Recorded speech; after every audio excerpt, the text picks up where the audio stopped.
जय माता दी। कैसे हो आप सभी? कमेंट में जय माता दी ज़रूर लिखिएगा।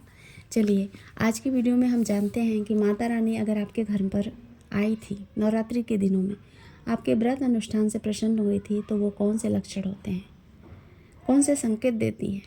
वैसे किसी भी व्रत अनुष्ठान में देवी देवता कुछ संकेत देकर जाते हैं, अपने भक्तों को बताकर जाते हैं कि उनकी भक्ति से प्रसन्न हुए या फिर अप्रसन्न हुए। उसी तरीके से नवरात्रि के दिनों में माँ का अगर आगमन हुआ है तो कुछ संकेत भक्तों को मिलते हैं, जिससे ये समझ में आता है कि माँ का आगमन हुआ है, माँ की कृपा उन्हें मिली है।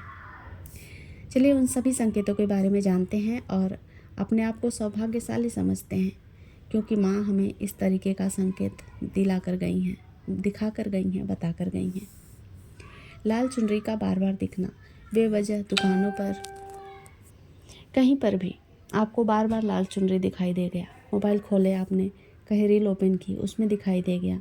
टीवी देख रहे हैं, उसमें कहीं कोई महिला ऐसी दिखाई दे गई जो लाल साड़ी लाल चुनरी पहने हुए थी।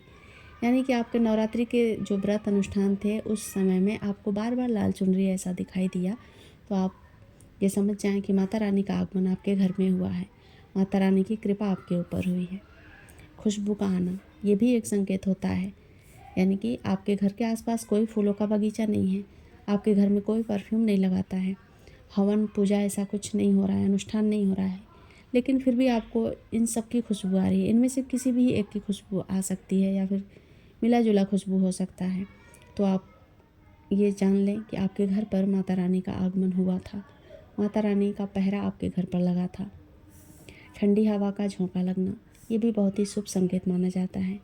अगर कोई साधक साधिका हैं और वो साधना में बैठे हैं, पूजा में बैठे हैं, अनुष्ठान में बैठे हैं और उन समय उनके शरीर में एक सिहरन सी महसूस होती है, उन्हें एक ठंडी हवा का झोंका महसूस होता है, तो ये भी बहुत ही शुभ संकेत होता है।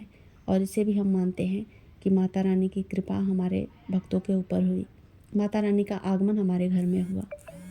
घर में शांति का माहौल होना, व्रत अनुष्ठान का बहुत ही अच्छे से सफल हो जाना, ये भी एक संकेत होता है।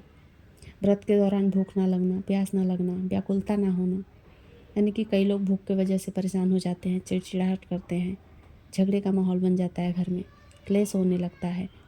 तो अगर इन सब के विपरीत आपका जो व्रत है बहुत ही शांतिपूर्ण तरीके से समाप्त हो चुका है, तो भी आप समझें कि माता रानी की कृपा आपके ऊपर हुई है, माता रानी आपके व्रत अनुष्ठान से प्रसन्न हुई हैं।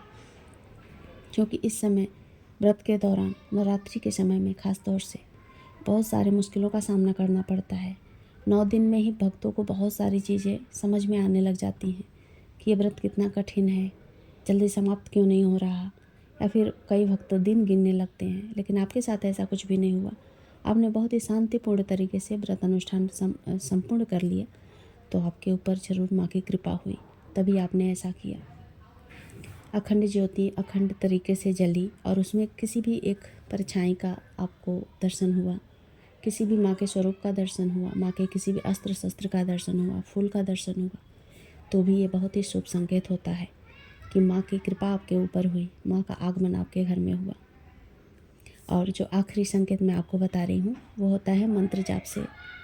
मंत्र जाप करते समय साधकों का जो माला होता है वो रुक जाता है। कई साधक बेहोशी की हालत में हो जाते हैं, यानी कि वो शून्यता की अवस्था में चले जाते हैं, उनका जो माला है वो नहीं चलता है, मंत्र जाप चलते रहता है पर माला नहीं खिसक पाता, शून्यता की अवस्था आ जाती है, वो ईश्वर में इतने खो जाते हैं, इतने लीन हो जाते हैं।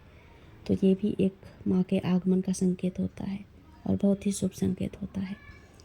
तो ऐसा नहीं है कि इन सभी संकेतों का होना ज़रूरी है। अगर आपके साथ एक भी संकेत ऐसा मैच हुआ है तो भी आपके ऊपर माँ की कृपा हुई है, माँ का आगमन आपके घर में हुआ है। आप भी कमेंट करके मुझे बता सकते हैं कि आपके साथ कौन से संकेत थे जो माँ ने आपको दिखाए, कौन से वो लक्षण थे जिससे आपको ये महसूस हुआ कि माँ का आगमन आपके घर में हुआ है। और भी मंत्र जाप, ज्योतित्राटक या फिर कुंडलिनी ध्यान, इन सब के बारे में कोई भी प्रश्न आपके मन में उठता है तो मुझे कमेंट ज़रूर करें, मैं आप सभी का रिप्लाई करूँगी। मिलती हूँ अगले वीडियो में, तब तक अपना ख्याल रखें। जय माता दी।